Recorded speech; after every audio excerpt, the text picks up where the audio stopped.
ஹாய்ங்க, இப்போ சிக்கன் 65 மசாலா தான் நம்ம தயாரிக்க போகிறோம். எப்படி பண்ணலான்னு பார்க்கலாம் வாங்க. இந்த மெத்தடில் பண்ணிங்கன்னா ரொம்பவே டேஸ்ட்டாக இருக்கும். இது வந்து கடல மாவு கொஞ்சம் போட்டுக்கலாம். நீங்கள் எவ்வளோ சிக்கன் எடுத்துக்கிறீங்களோ அவ்வளோ அதற்கு தேவையானதை அதுலேயும் கொஞ்சம் கொஞ்சம் போட்டுக்கோங்க. அடுத்து கொஞ்சம் மைதா மாவு,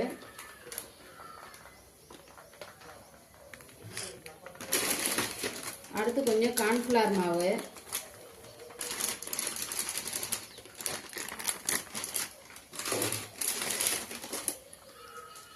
போடலாம். அது கம்மியாக இருக்கிறதுனால இன்னும் கொஞ்சம் மைதா மாவை நான் மிக்ஸ் பண்ணிக்கிறேன். அடுத்து கொஞ்சம் அரிசி மாவு வீட்டிலே அரைச்சது அரிசி மாவு போட்டுக்கலாம். அடுத்து கொஞ்சமாக தனியாத்தூள்,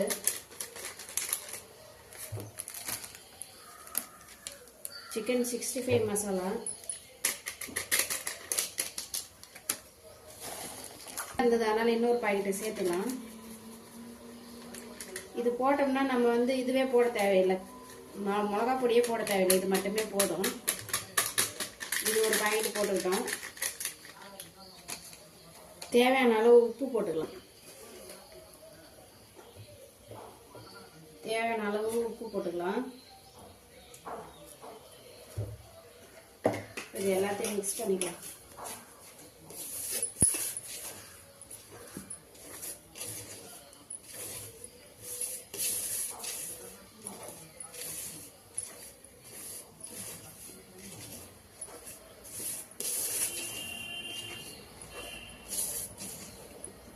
அவ்வளோதாங்க. இந்த மாதிரி செஞ்சு நீங்கள் சிக்கன், அதாவது இதில் தண்ணி ஊற்றி கலக்கி அதுக்கப்புறம் சிக்கன் போட்டு நல்லா கலக்கி வச்சுட்டு ஒரு அரை மணி நேரம் ஊறட்டோன்னு சொல்லிட்டு போட்டிங்கன்னா ரொம்ப டேஸ்ட்டாகவும் இருக்கும்.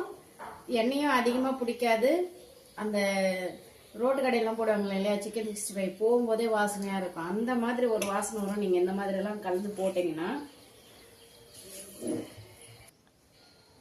இந்த மசாலா சிக்கன் போடுறது இருந்தால் சிக்கன் 65 மசாலா கலந்துக்கணும். இதுவே மீனுக்கு அந்த இதே ப்ரொசீஜர் தான். மீன் வறுவல் மசாலா மிக்ஸ் பண்ணிக்கணும், சிக்கன் 65 போடக்கூடாது, அவ்வளோதான். மீனுக்கும் அதே தான், சிக்கனுக்கும் அதே தான். இதுக்கு தேவையானது இந்த மசாலா போட்டுக்கலாம், அதுக்கு தேவையானது அந்த மசாலா போட்டுக்கலாம். ரெண்டுமே சூப்பர் டேஸ்ட்டாக சூப்பர் வாசனையாக இருக்கும். தண்ணி ஊற்றி கலக்கிக்கலாம்.